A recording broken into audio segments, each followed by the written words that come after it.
el mayor número de casos, y aquí está liderado por los Estados Unidos principalmente, y también en el segundo lugar Brasil se ha comportado con un número de casos creciendo. Europa sigue también teniendo un incremento que es preocupante, pero nos preocupa de sobremanera lo que ha pasado en aquellos países donde se inició este brote hace unos meses atrás, que iniciaron medidas muy estrictas desde un comienzo, y hoy día vemos con preocupación un rebrote, una segunda ola que se está viendo de nuevos casos en esos países. Por lo tanto, tenemos que ir mirando con mucho cuidado cómo se ha ido comportando esta pandemia en los diferentes países en función también de las medidas que han ido adoptando. ¿Cuál es la situación de nuestro país al día de ayer, las últimas 24 horas? Podemos informar que en las últimas 24 horas se informaron 2.502 casos nuevos, de los cuales 2.112 son personas con síntomas y 390 casos asintomáticos, lo que da un total de 39.542 casos totales a la fecha. De estos casos totales sigue siendo la región metropolitana que lidera el mayor número de casos. Miramos con preocupación lo que está pasando en Tarapacá, también que se ha producido en los últimos días, y en la región de Antofagasta, en ambas regiones, tanto en Tarapacá, a partir de hoy día ingresan a cuarentena las comunas de Iquique y Alto Hospicio, y Tarapacá, la comuna de Tarapacá y Mejillones, que hoy día se encuentran en cuarentena. El resto de las regiones se han comportado de una manera bastante estable en los últimos días, lo que nos merece una cierta tranquilidad, pero seguiremos mirando de una manera muy estricta el comportamiento de esta pandemia a nivel de todo nuestro país. El número de casos totales, por lo tanto, 39.542, de los cuales 16.114 ya se han recuperado a la fecha.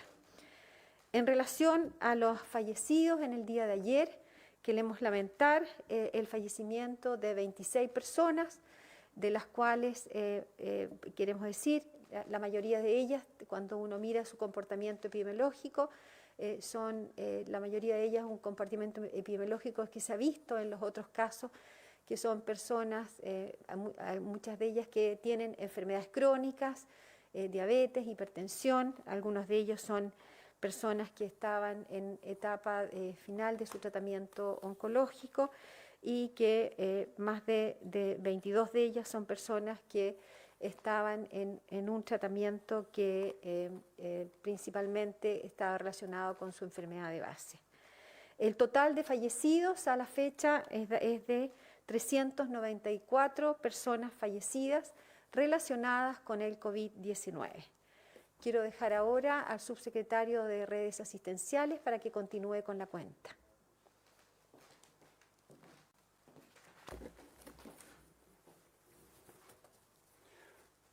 Muy buenos días. Al día de ayer tenemos 1.493 ventiladores que están siendo ocupados, de los cuales 711 son pacientes que se encuentran en unidades de cuidado intensivos por coronavirus, de los cuales 584 se encuentran en ventilación mecánica. Esto arroja una cifra de 419 ventiladores mecánicos disponibles y 124 pacientes en una situación de estado crítico. A nivel país, tenemos una ocupación de 80% de nuestras camas de cuidados intensivos, y en la región metropolitana de un 90%. He solicitado a cada uno de los directores de servicios de salud de la región metropolitana que se encarguen de bajar la ocupación de los hospitales de nuestra región metropolitana, con el objetivo de anticiparse a una potencial mayor ingreso por pacientes hospitalizados que debiésemos tener los próximos días, durante la próxima semana, debido al aumento de contagio. Y es por eso que ustedes han visto el día de ayer que ya se han realizado traslados terrestres a la región de O'Higgins, y el día de ayer realizamos un traslado aéreo a la región del Biobío, en donde existe un número importante de camas disponibles para poder atender pacientes con coronavirus. Como ustedes pudieron ver, es un traslado complejo, que tiene muchos detalles que deben ser abordados, cada uno de ellos en relación a mantener un ambiente de seguridad para los pacientes. El traslado ha sido exitoso, los pacientes ya se encuentran en la unidad de cuidado intensivo del Hospital Guillermo Gran Benavente de la ciudad de Concepción y esperamos, obviamente, su pronta recuperación. En relación a la cantidad de exámenes que se han realizado, el día de ayer tuvimos una cifra récord de 16.095 exámenes, con una tasa de positividad de un 16% el día de ayer, acumulando un 12% de positividad. En total ya son 341.512 exámenes que hemos realizado desde el comienzo de esta pandemia, lo que nos sitúa en el primer lugar de los países de la región en la cantidad de exámenes realizados por millón de habitantes. Se había mencionado hace un par de días acerca de una dificultad que tuvieron algunos prestadores privados en poder realizar una cantidad de exámenes. Y eso obviamente queda de manifiesto en que nosotros seguimos haciendo exámenes. Es decir, nos hemos preparado para esto. Y con esa consigna, con esa misión, con ese norte, nosotros hemos podido seguir realizando exámenes en nuestros laboratorios públicos, en los laboratorios privados y en los laboratorios de universidades distribuidos en cada una de las regiones del país. Eso es todo en cuanto a la cuenta diaria del día de hoy. Cedo la palabra para poder responder sus preguntas. Subsecretario, respecto de la cifra de fallecidos, nuevamente vemos la cifra más alta que se ha informado a diario. Ayer la presidenta del Colegio Médico advertía que van a fallecer personas, que esos números van a crecer cada día, van a ser mayores, con problemas mayores también. Desde la funeraria están reclamando que no hay un protocolo que se cumpla en todos los casos, que no hay una diferenciación o que debería al menos haber un protocolo que hable que todas las personas sean recibidas como pacientes COVID. Quisiera preguntarle particularmente por los protocolos, cómo se están llevando adelante a propósito de la cifra de fallecidos. Nosotros tenemos dos protocolos bastante claros y que ya han sido emitidos anteriormente. Y esos protocolos aplican para el manejo de fallecidos dentro de un hospital, pero también para el manejo y la posibilidad de asistir a un funeral de un paciente con coronavirus. Y esos protocolos son públicos y deben cumplirse. Nosotros vamos a fiscalizar que estos protocolos se estén llevando a cabo al pie de la letra para obviamente disminuir la probabilidad de contagio hacia un tercero. ¿Qué tal? Consultar respecto al tema de los laboratorios. Ayer le preguntábamos al ministro y no nos había dado esta información respecto de los laboratorios a los cuales se les suspendió el funcionamiento producto de información o diagnósticos errados de COVID. Preguntar, ¿cuántos son específicamente? Si va a poder dar abasto el ISP con el traslado de las muestras, puesto que el ISP a nivel global procesa menos del 10% de los test PCR. ¿Cuál es el porcentaje de efectividad mínima que debe tener un laboratorio y si estos pueden revertir esta situación los 5 suspendidos? Cedo la palabra al ministro Mañalich. Muy buenos días. Como se ha señalado, hemos expandido desde el principio de esta pandemia enormemente la capacidad de testeo con PCR, reacción de polimerasa en cadena, para detectar la presencia del virus, primero en personas que tenían síntomas y después en el criterio de personas que no teniendo síntomas eran un contacto estrecho. Y hemos llegado a 73 laboratorios. Dentro del proceso habitual de control de calidad, el Instituto de Salud Pública es la institución de referencia, el controlador de la calidad de los laboratorios de todo Chile, tanto públicos como privados.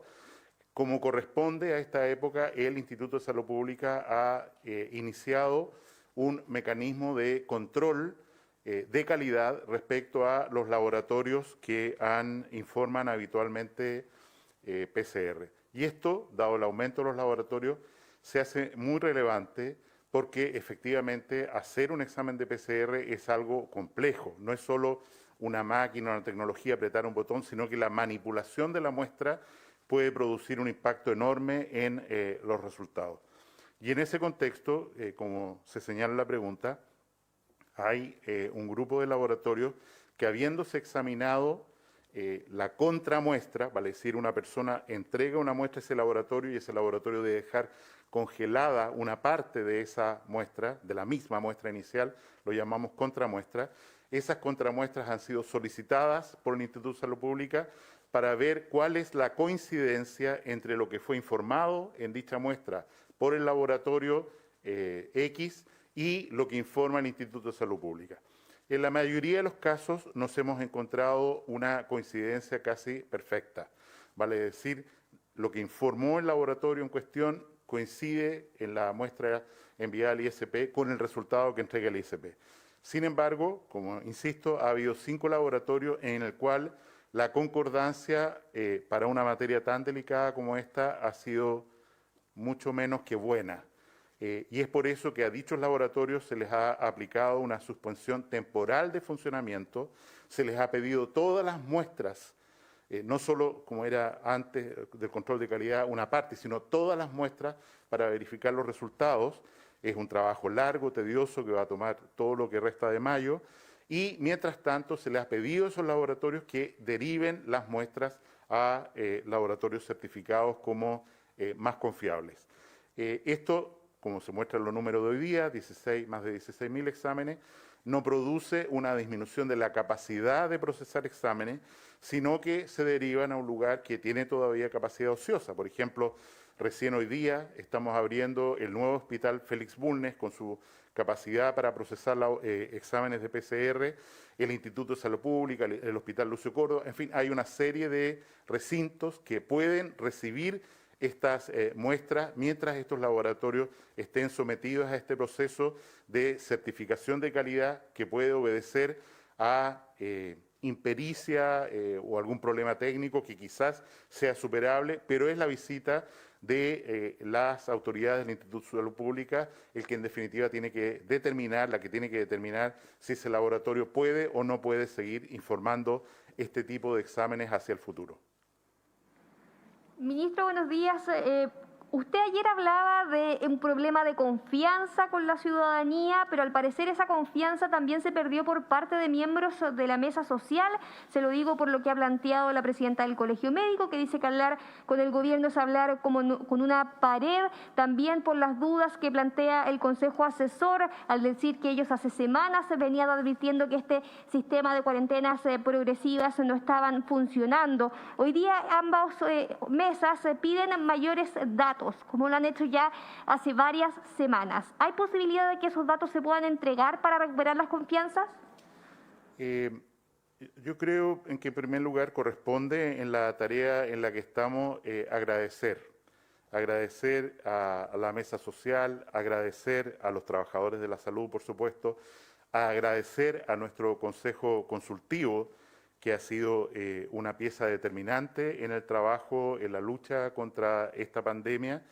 Y efectivamente yo diría que la mayoría de la gente que participa en todas estas instancias lo hace de buena fe y tratando realmente de colaborar. Y eso lo queremos agradecer, siento, con mucha sinceridad. Respecto a la transparencia de información, creo que ya el ministro Kub se ha referido a eso con bastante extensión. La cantidad de datos que se proporcionan, la oportunidad en que se proporcionan, la publicación de los datos, el hecho de que estemos todos los días en la mañana acá dando información, es prueba clara de que no hay ningún interés, al contrario, porque del análisis de datos por distintas agentes, mesas técnicas de universidades, pueden salir ideas muy importantes que a lo mejor no estamos viendo, y así ha sido. Han aparecido ideas relevantes.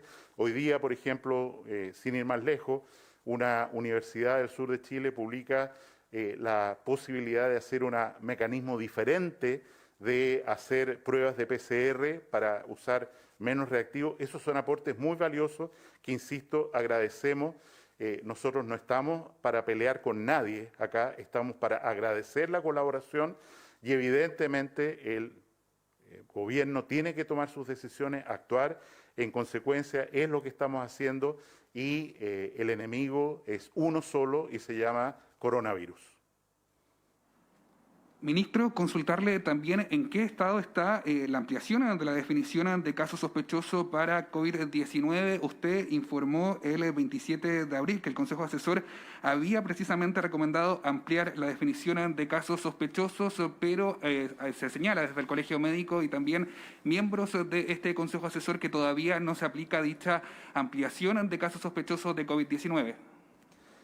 A nosotros nos parece que ha llegado el momento, y así lo estamos compartiendo con el grupo asesor, en que la posibilidad de que una persona que ha tenido contacto estrecho, definido en la forma que sabemos, con un caso comprobado de coronavirus y que desarrolla síntomas de infección respiratoria, la posibilidad de que esa persona no esté cursando con una infección por coronavirus es muy baja. Vale decir, tenemos una circulación de otros virus prácticamente mínima, estoy hablando de sincicial respiratorio, influenza, que han dejado de participar dentro del monitoreo que hacemos en la red de presencia de virus, y coronavirus es cada vez más presente. Y en ese contexto le hemos propuesto, en relación a su pregunta, al Consejo Consultivo, que cambiemos la definición de caso, incluyendo con una mayor ambición que la que tenemos hoy día, como casos de coronavirus, aquellos pacientes, casos certificados de coronavirus, aquellas personas que desarrollan síntomas respiratorios, que certificadamente, comprobadamente han estado en contacto en las fechas que corresponden con un caso positivo para coronavirus, y sin necesidad de hacerle PCR,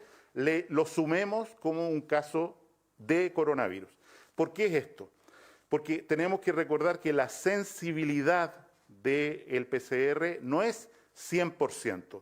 Vale decir, uno puede tomar a una persona que ha estado en contacto estrecho con un paciente coronavirus positivo, le hace el examen de PCR y ese examen sale negativo.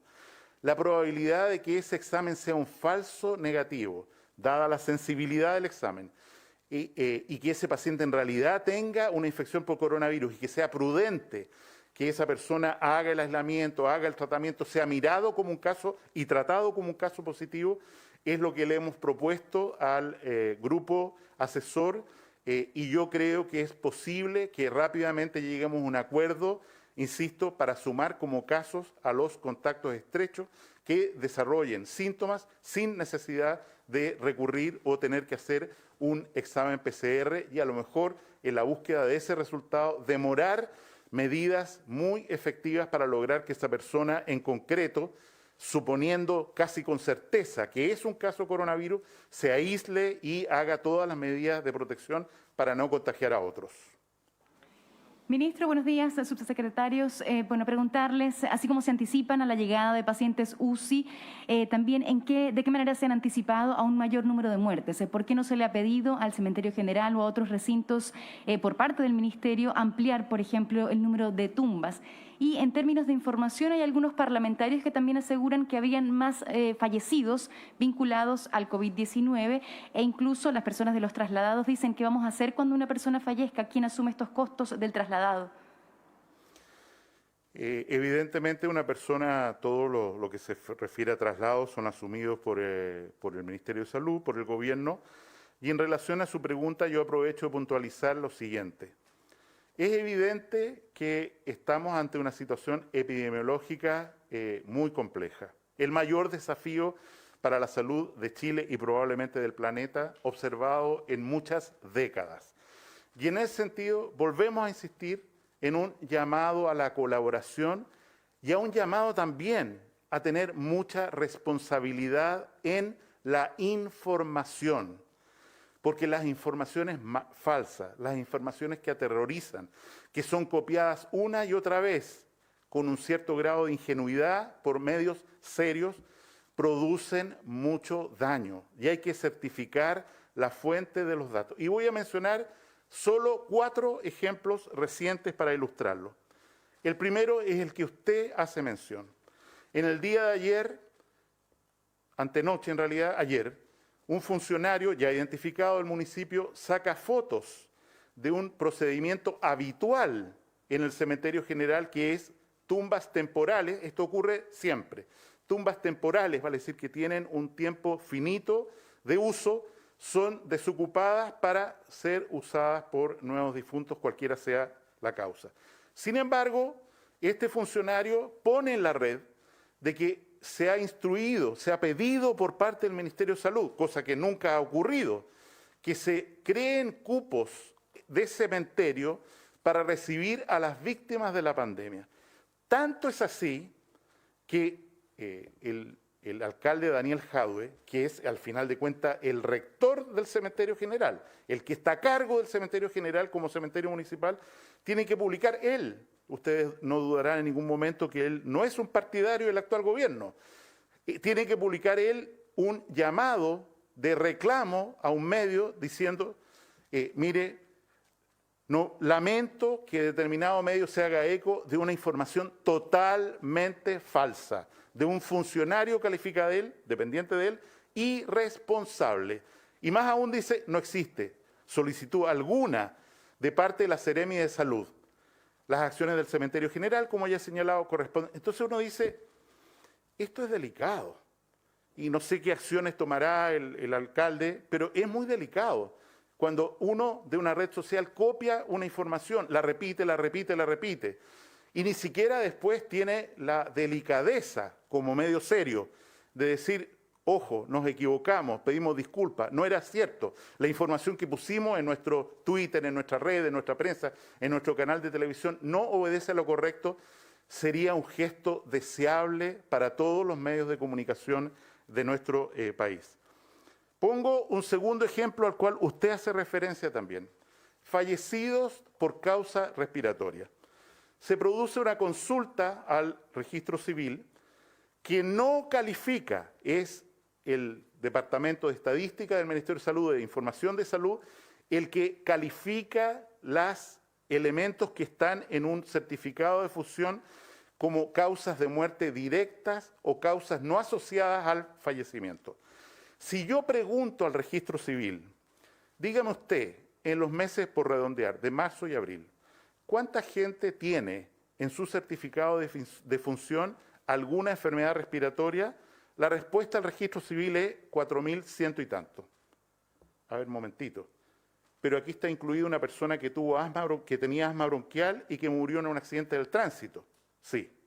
Aquí está incluido una persona que tenía una enfermedad bronquial obstructiva, pero murió de un infarto agudo del corazón. ¿Cuál es la causa de muerte? Ese trabajo lo hace nuestro servicio DEIS, cuyos funcionarios, para ser claros, no son personal de confianza del ministerio, son personas extraordinariamente calificadas que llevan años y años, sea cual sea el gobierno, haciendo este trabajo. Entonces uno le pregunta ahora a este sistema, que es la forma que tiene el servicio civil, el registro civil, de verificar la causa de muerte, preguntarle a estas personas de la Subsecretaría de Salud Pública. A ver, dígame, ¿cuántas personas fallecieron por causa respiratoria como causa principal, no que tenía una enfermedad asociada? Y nos encontramos que en el periodo señalado, vale decir marzo y abril de este año, brote hasta aquí de la pandemia por coronavirus, fallecieron 1.949 personas. El año pasado, 1.798. El año 2018, 1.632. Y el año 2017, esto lo vamos a publicar, 1.398. ¿Cuáles son los cambios porcentuales? El año 2018 sobre el 17 aumentó un 17%, esta causa primaria de muerte. Del 2019 al 18, 10%. Y este año, respecto al año anterior, en este periodo, marzo-abril, 8%. Y en este contexto, de nuevo, se hace de esta noticia falsa una argumentación monista en la cual se dice, aquí hay una cantidad de fallecidos por coronavirus que están ocultos. El día domingo va a aparecer un informe comparativo internacional sobre esta materia en un matutino de la capital. Yo creo que es muy importante de nuevo hacer un llamado a pensar qué hay detrás, qué intención, quién quiere hacer daño con información falsa, por qué lo quiere hacer, y no hacerse eco pasivamente de esto. Pongo un tercer ejemplo. Un paciente fallece al llegar a un servicio de urgencia, en fin, porque no hay un respirador disponible.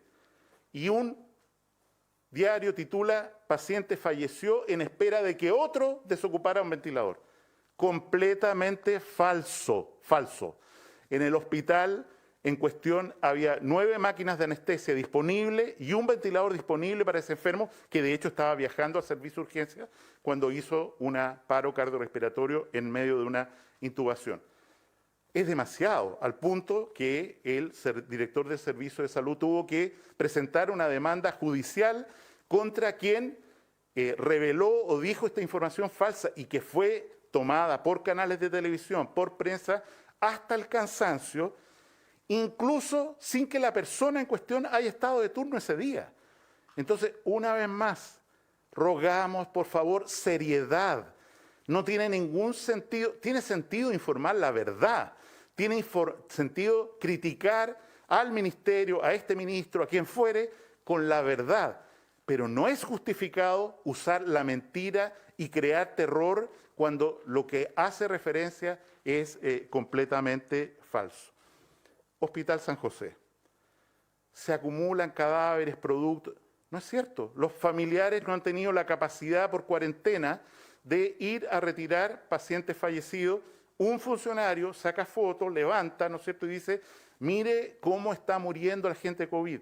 Entre los que allí estaban, 4 personas habían fallecido por COVID, están comunicados en nuestro informe diario suficiente. Y en ese sentido, yo termino señalando y recordando que hoy día en la noche entramos a la etapa más dura, donde se requiere la mayor solidaridad, el mayor control de unos con otros. Usa por favor la mascarilla, no salgas en esta situación. ¿Es necesario que vayas a hacer este trámite? Piénsalo bien. ¿Por qué? Porque lo que haga uno impacta en todos. La responsabilidad de cada uno y también de la sociedad en lograr que las personas cumplan con las medidas de cuarentena. Y ahí está, ¿no es cierto?, el Ministerio de Desarrollo Social y los alcaldes ahora con las potestades extraordinarias que tienen para ir en ayuda, para ir en control, para llevar cajas de alimentos, en fin, para lograr que efectivamente esta batalla de Santiago la ganemos y la ganemos bien para vencer la guerra contra este coronavirus. En el día de hoy, quiero recordar, entran en cuarentena todas las provincias, todas las ciudades, de la provincia de Santiago. Queremos recordarla, ¿no es cierto? Son 32 comunas a las que se agregan comunas que no forman parte de la provincia de Santiago, pero que tienen una interdependencia muy directa y donde también hay muchos casos de coronavirus, como son, ¿no es cierto?, la comuna de Puente Alto, la comuna de Buin, la comuna de San Bernardo, Padre Hurtado, Lampa y Colina. Hay además una barrera sanitaria, una aduana sanitaria alrededor de todo este conjunto de municipios para lograr que efectivamente lo que está ocurriendo de enfermedad en el Gran Santiago no se disemine a otros lugares, sobre todo a regiones como la región de Valparaíso. Entran también en cuarentena, quiero recordarlo, a las 22 horas de hoy, 2 comunas en el norte, que son la comuna de Iquique y Alto Hospicio. ¿Por qué? Porque en la región de Tarapacá, sobre todo en estas 2 comunas, hemos tenido un aumento de casos y hemos tenido que tomar esta medida. Es el momento de ayudarnos, es el momento de hablar con la verdad, es el momento de recuperar las confianzas. Es el momento, por supuesto, de exigir datos verdaderos y decisiones consistentes con la situación de pandemia que estamos viviendo.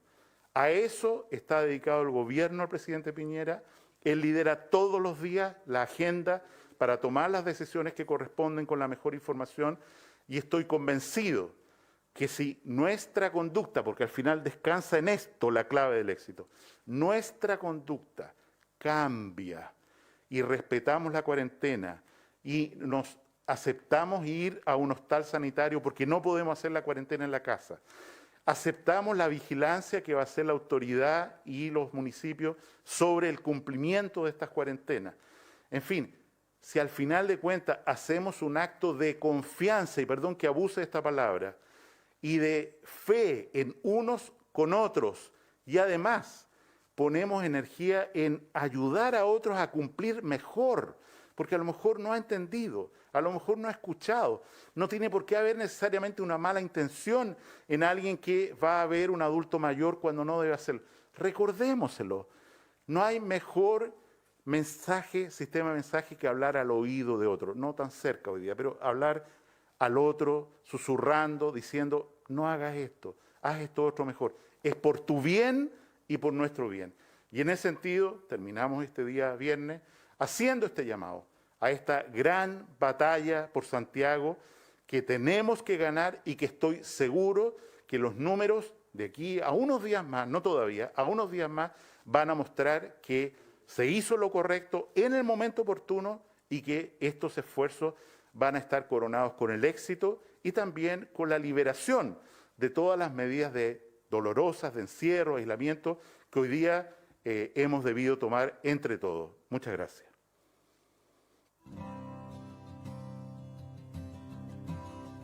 Transmitió el Gobierno de Chile. Agradecemos a los canales de televisión y radioemisoras que integraron esta red voluntaria.